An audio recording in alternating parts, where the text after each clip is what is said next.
You may wonder why I make videos about the history of the Soviet Union. The reason is simple: I see a lot of Marxist propaganda on social media lately. Many people are promoting the destruction of current systems and calling for the establishment of a dictatorship of the proletariat. That worries me, and I want more people to understand what a dictatorship of the proletariat actually means in practice. No, I don't think the current system is perfect, or even particularly good. But totalitarian socialism is not better, it's worse. Some people will argue that this was the past, and that today we are smarter and won't repeat the same mistakes. I strongly disagree. These outcomes don't depend on intelligence or good intentions. They happen because the system itself incentivizes certain types of behavior. The only reliable way to avoid those mistakes is not to use that system at all.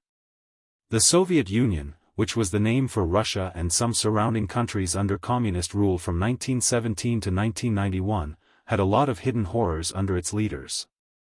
This story is based on a book called Power in TNT Equivalent by Mikhail Poltorinin, who was once a high-ranking official in Russia.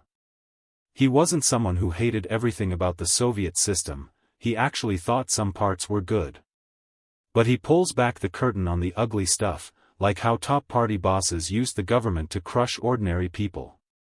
It's like a real-life version of ancient Roman power grabs, but way worse because it happened in the 20th century with the full force of the state behind it. And surprisingly, Joseph Stalin, the famous dictator, sometimes tried to hold back the worst of it. Back in the 1920s and 1930s, the Soviet Union ran under a constitution from 1924. This was like their main set of rules, similar to the US Constitution but very different. Elections weren't straightforward like voting for president or Congress in America. Instead, they were complicated, with multiple steps. Groups of electors, kind of like delegates, picked the leaders, but these groups were approved by local Communist Party committees. Stalin himself called this co-optation, which basically means the party insiders just picked their buddies by a show of hands, no real choice for regular folks. Millions of people were shut out completely. These were called lishentsy, or deprived ones. They included priests, well-off farmers known as kulaks, who the communists saw as greedy enemies because they owned a bit more land or animals, also former landowners, and old officers from before the revolution. If you were labeled socially alien, you had no vote and were treated like second-class citizens. The top body was the Congress of Soviets, made up of bureaucrats, government workers who followed party orders. They picked a smaller group called the Central Executive Committee and its Presidium, all filled with party big shots. These guys made laws in Moscow that favored themselves, then went back to their home regions, like little kingdoms, and enforced them harshly. People got angry about unfair policies, like taking food from farms, called prodrazverstka, or kicking kulaks off their land, dekulakization. This built up a lot of resentment. Stalin saw the problem and wanted to change it. He thought the Communist Party had too much control over the government, so he pushed for a new constitution in 1935. Stalin set up a commission to draft a new constitution. He even quoted Abraham Lincoln, saying it should be government of the people, by the people, for the people. By 1936, they had a plan. It split power into three branches: legislative, making laws; executive, running things; and judicial, courts, kind of like the US system. Everyone got equal rights, even the old lishentsy. Kulaks who had been sent to exile or camps, places like Siberia where people were forced to work, could come back and vote. It promised freedoms like speech, press, and protests. The big change was in elections, direct secret voting for all levels of government. People could nominate candidates from workplaces, unions, co-ops, youth groups, or cultural clubs, something Russia had never seen before. Voters could even recall, kick out, bad leaders. Stalin went further. He wanted alternative elections, meaning at least 2 candidates per seat, so people had a real choice. This scared the party bosses, called first secretaries, of regional committees. They feared voters would boot them out for past crimes like the Red Terror, early violent crackdowns, or farm seizures. The Congress approved the Constitution in 1936, but the Central Executive Committee bosses delayed the election law.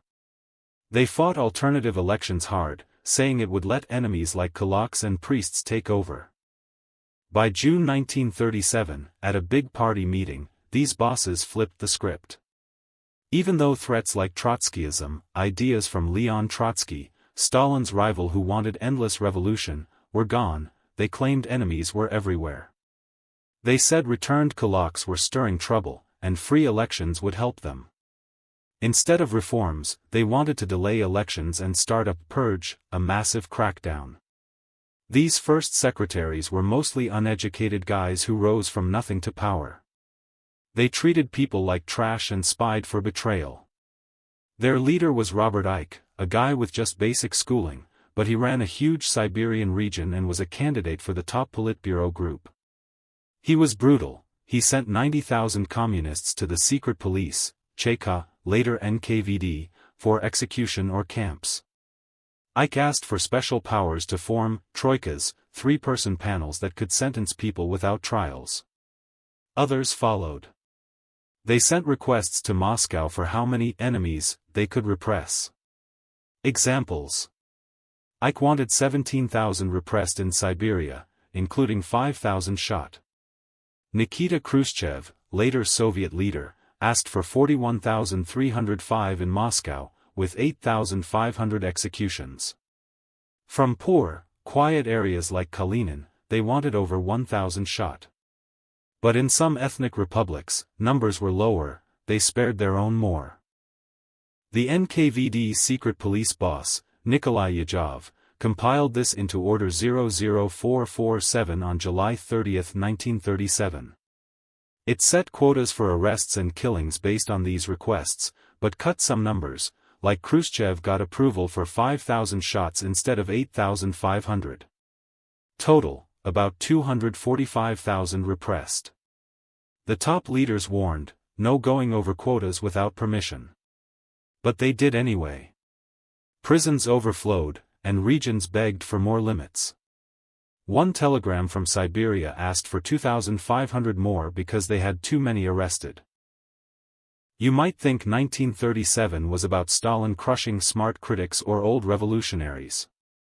That's what later propaganda said, like at the 1956 Communist Party Congress where Khrushchev blamed Stalin.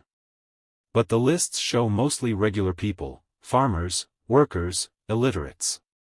Poltorinin shares examples from his family surname, which was rather rare in USSR, in a remote Kazakh area, taiga forests with tiny villages. No rich folks or rebels there. Yet. Rodion Poltorinin, 1900 born, basic education, gold prospector, shot in 1937, cleared in 1957. Emelian Poltorinin, 1892 born, illiterate, logger, shot. And more, beekeepers, loggers, all uneducated, unknown to Moscow. Over 28 Poltorinins shot, 15 sent to camps, Gulag, the huge prison labor system. Same for many other surnames. This happened everywhere. Party bosses and NKVD swept up defenseless people, anyone who annoyed local bigwigs or fit the quota. It was like a hunting spree for counter-revolutionary centers, in beehives or mining camps. Stalin probably let them run wild at first, thinking he'd deal with them later.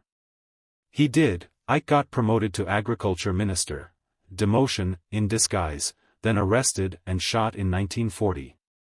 Nikolai Yezhov, who headed the Soviet NKVD and was one of the main architects of the Great Terror, was removed from his post at the end of 1938. He was arrested in 1939 on charges of espionage, plotting a coup, and other crimes, and executed a year later. Others too. Khrushchev later painted them as innocent victims of Stalin's tyranny, but they were all in on it. This shows how Soviet power wasn't just one man's evil, it was a system where party insiders grabbed control, blocked reforms, and killed to stay on top. Stalin tried to loosen their grip with fairer elections, but they chose mass murder instead. Millions suffered, mostly forgotten folks. It's a reminder that unchecked power can turn anyone into a monster, even in a people's government. If you're curious, read Paul Toranen's book for the full story. It's eye-opening. If you think this material was useful, like, subscribe and share. As you can see, I mostly avoid clickbait titles and thumbnails, so your reaction is the only way to make this video more popular.